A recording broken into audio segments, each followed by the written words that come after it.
The human body is a manifestation of the whole universe. Actually, it is a microcosmos. In a human body there are some special centers called chakras, which manifest all planes and levels of consciousness. Through these centers the human soul goes upwards.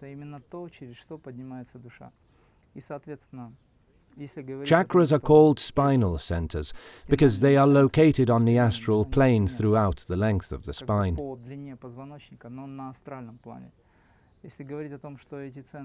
These centers are great creators.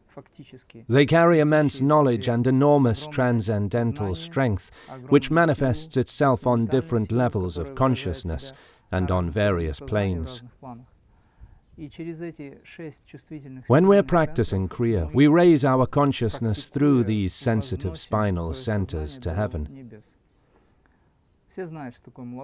Everyone knows that the centers are called Muladhara, Svadhisthana, Manipura, Anahata, Vishuddha, Ajna, sometimes called Agya, but this is not a correct Sanskrit spelling, and Sahasrara. Actually, they are the centers of transformation. How does this system work?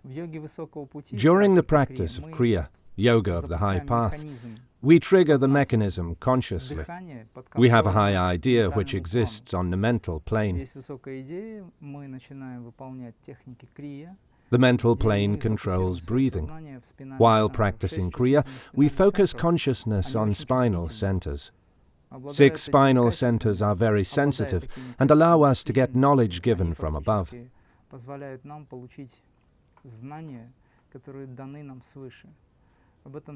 This is what ancient scriptures say.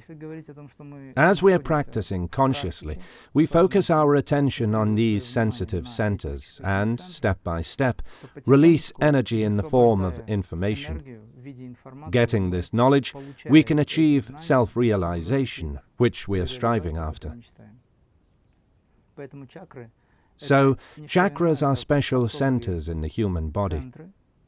The word chakra is translated as a wheel. They are rotating clusters of energy existing on the astral plane. Practicing Kriya, we join all the chakras together, and there isn't any distance left between them. If there is such a distance or vacuum between chakras, then there is duality. People practicing Kriya go towards Advaita, or the lack of duality.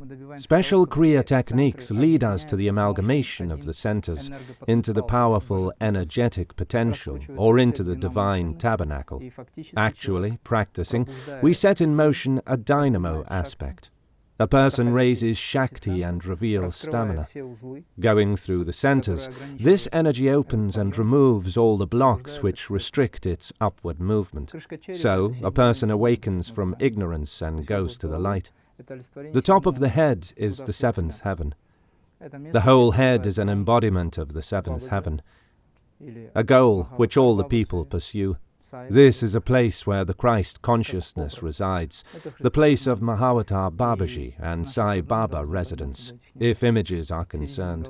Human consciousness should reach this heaven. The middle of the head, Ajna Chakra, is the gate you can use to communicate with the spirit, with transcendental force. So, microcosmos dissolves into macrocosmos, and you find wholeness. Reaching cosmic consciousness starts from the moment when you begin to transform your consciousness, lifting it up. In fact, it is an inward process, but if representing the process as a scheme, it'll look like a bottom-upwards movement, because chakras are located from the bottom upwards, and vice versa. We invite the energy of the transcendental force from the top downward, but raise our consciousness from the bottom up. We move both outward and inward. Chakras carry the knowledge of the Creator and the universe at all levels of consciousness. Comprehending all these plans, you will transform your consciousness to the cosmic level.